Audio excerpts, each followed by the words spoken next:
रे। देखो फौजी की पत्नी कैसे कहता है, कौन भाव है भैया?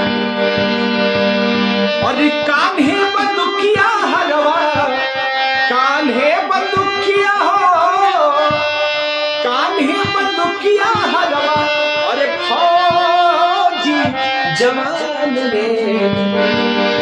अरे की बलवा सिपहिया मोरा देवरा किसान रे। अरे बलवा सिपहिया मोरा देवरा किसान रे।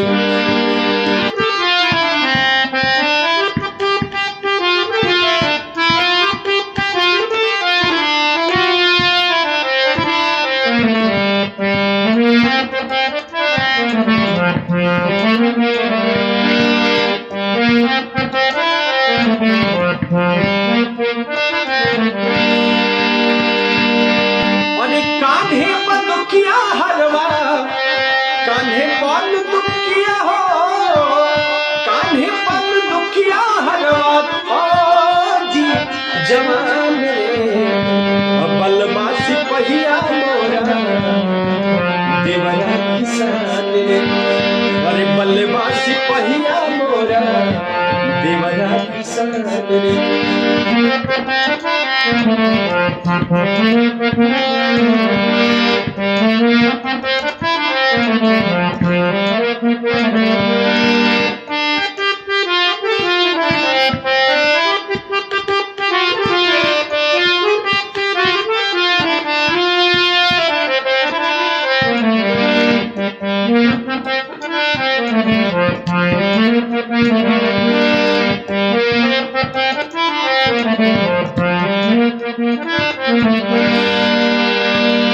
अंतरा का भाव भैया कैसे?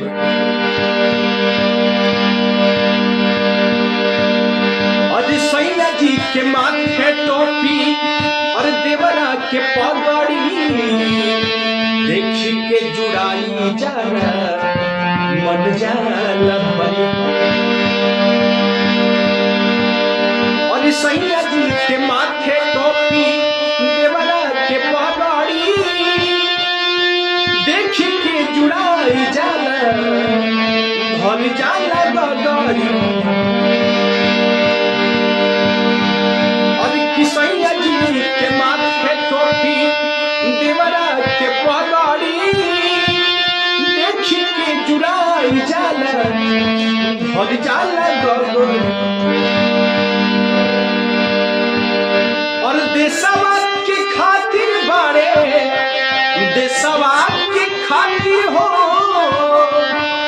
देशवा के खातिर बारे दोनों महान रे। और देशवा के खातिर बारे दोनों महान रे। अरे बलवा सिपहिया मोरा देवरा किसान रे।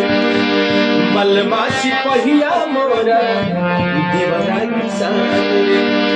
अरे कान्हे बंदुकिया हरवा, कान्हे बंदुकिया हो, कान्हे बंदुकिया हरवा, कान्हे बंदुकिया हो, कान्हे बंदुकिया हरवा, फौजी जवान रे। बलवा सिपहिया मोरा देवरा किसान रे। बलवा सिपहिया मोरा देवरा किसान रे। बलवा सिपहिया मोरा देवरा किसान रे।